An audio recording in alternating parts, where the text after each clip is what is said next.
CrossCultural psychology is the study of behavior across the world, typically within different cultures. It analyzes psychological concepts ranging from one single person in a community to the analysis of psychological universal concepts that can be applied to all cultures. In forensic psychology, a topic that particularly lingered with me was mistreatment of subjects during interrogation. In the early 1900s, officers would use unethical means in order to coerce a confession out of someone.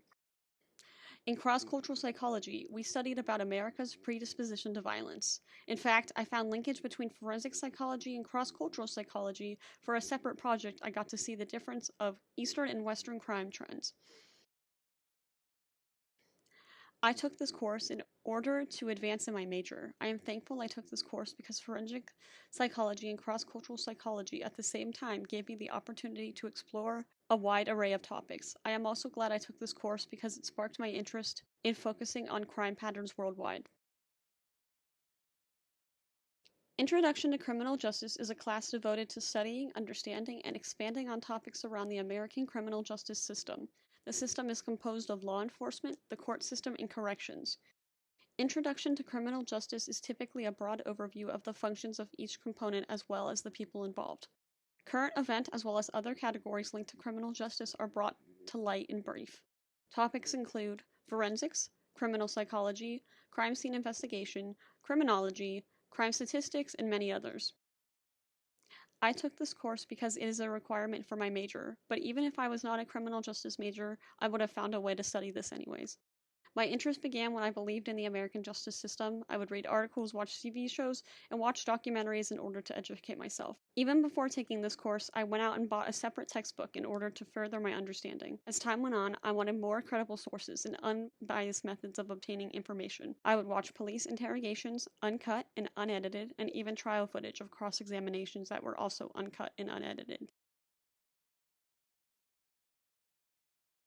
Political science can be defined as seeking to understand how the legislative, executive, and judicial branches function in America.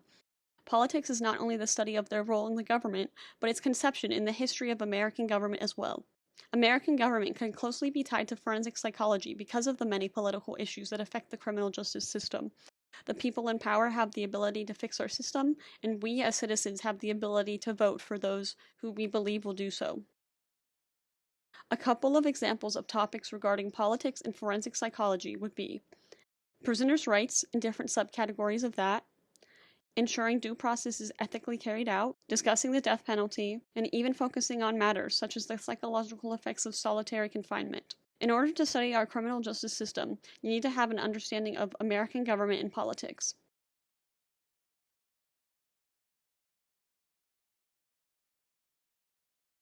Into the camera.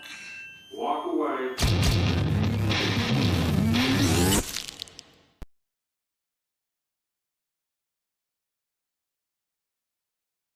Ever since the availability of widespread media, the public has had a fascination with crime.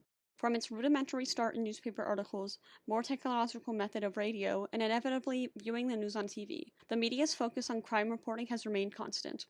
Even in the earlier days, reporters tended to avoid reporting on crime statistics or patterns, as these were less likely to bring them viewers.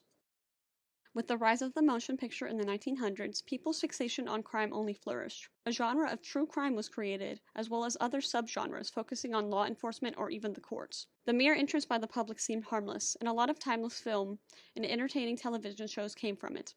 But when you create a movie or TV show, the primary focus is to make a profit, not give the public reliable information.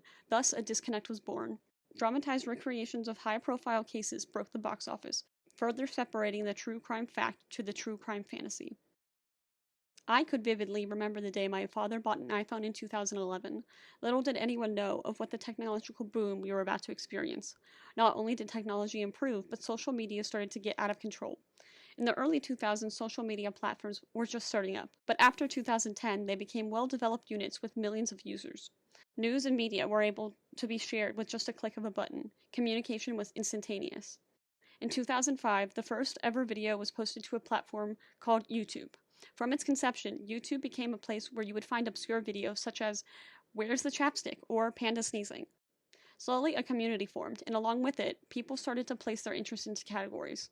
Usually, a channel appeared to be run by a single individual who would post whatever they liked. Soon, companies began to participate by posting music videos or commercials. Back in the day, YouTube was seemingly a wild beast. The mentality of, if it exists, you can make money off of it, began with YouTube with their partnership program. Creators could now profit off their content. I could probably say there were a small handful of educational channels on YouTube, and by 2014, the site was corrupted with videos such as the Cinnamon Challenge. In 2017, it took a turn for the worst, adpocalypse as they call it. Many creators were becoming demonetized and found it harder to make family-friendly content. Of course, if there's a will, there's a way, and the sickening true crime community reared its ugly head. And obsessed with crime and murder. Of course, like any community, you have those who are truly invested in the information they are obtaining, those who are mildly interested and do not care about the credibility, demented fangirls, and so on. Some channels took the opportunity to spread reliable information on the cases the public was interested in. Others found a loophole. You can sit down right now and Google true crime, and I bet a mass majority of the videos will be young white females who would Wikipedia a grotesque case and share it to the public. These creators made it seem as if it was special to be hearing this information coming from their lips, when it is, if not easier, to Google a case and find more reliable sources to read up about the topic. But no, that's not interesting.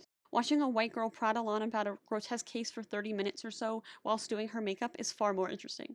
Besides, these people are just like us, so we won't have to read through all the intelligent people garble as these narrators have dumped down the content for us. Netflix is guilty of this as well, of profiting off others' misery. The public might view this as a creative method in order to obtain the facts, but currently true crime content performs astronomically. Of course, they are going to take that opportunity to get the green. With these Netflix documentaries, it poses the question, is it morally ethical to be dramatizing and capitalizing off a story of an event that actually happened? Doesn't this breach privacy of some of the members involved?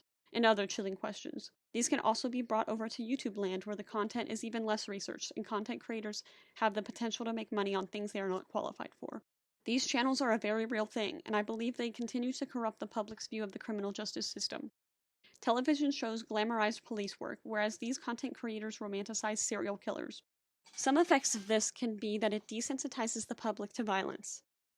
I think people truly forget that serial killers do exist, but the country isn't running rampant with crazed people whose only desire is to kill. Not only that, by having your everyday favorite YouTuber sit down and go over such information, it makes it seem that it's okay for other unqualified creators to mimic and capitalize off the same information.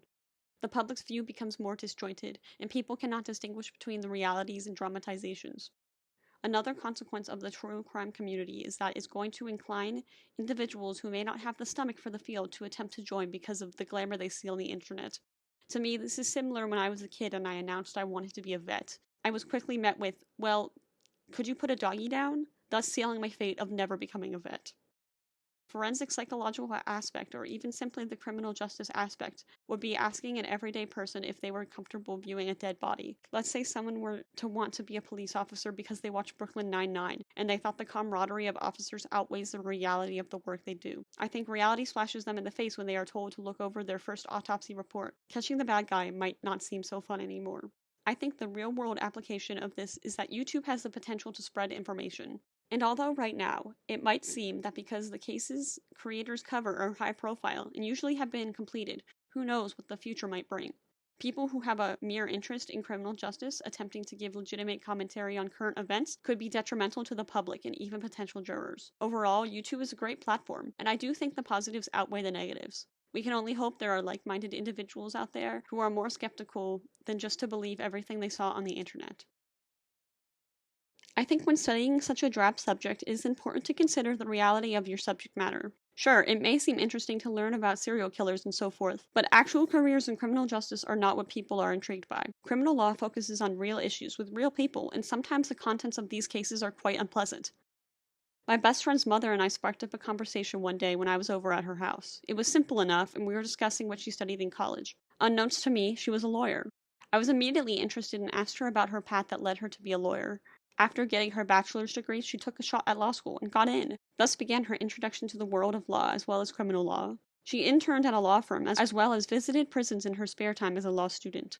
She recounted to me how utterly miserable it was to see people in such unfortunate circumstances. Not only the prisoners, but the lawyers as well. People seem to be depressed because of the subject matter. I can understand that logic. Studying and analyzing gruesome crime is not something particularly positive. I think this made me take a step back to reconsider my path. My best friend's mother was actually a real estate lawyer, and she said she honestly enjoyed it. I don't have any credible statistics or data, so I've heard from a couple lawyers is that they started out studying criminal law and they changed their mind when they came to the shocking realization I did. In 2019, my mother sold her house and wanted me to be there for the closing. I happily tagged along, hoping to engage in some conversation regarding law. I asked how on earth someone could find real estate law interesting, but they gave me the same story. I think something that shocked me was reading discussions from other students on Packback saying how they were unaware how broken the criminal justice system was before taking forensic psychology. I came into this class full well knowing that, but studying so hard for something you believe in only to find out it's actually in shambles and there are such a wide array of topics needing reform, it's heartbreaking. For a moment, I reconsidered my major, but then I had a new determination. Even though I wanted to be a part of a system because I honored it, I now wanted to be a part of the system in order to fix what is broken. Topics that truly interest me are things such as prisoners' rights and education, and how I believe encouraging education in the system lowers the recidivism rate at a significant amount. To the injustice of prison labor, how multi-million and even billion-dollar companies were able to exploit the system in order to profit off of prisoners' work. Of course, I don't have all day to give an unabridged summary of the book, The New Jim Crow, but it just goes to show my passion for these topics. There are many other topics besides prison reform that interest me about the criminal justice system. Forensic psychology has furthered my interest and although benefited me academically, made me even more confused on what path I want to take. Who knows what the future holds, but all I can say is that knowledge is the most powerful thing.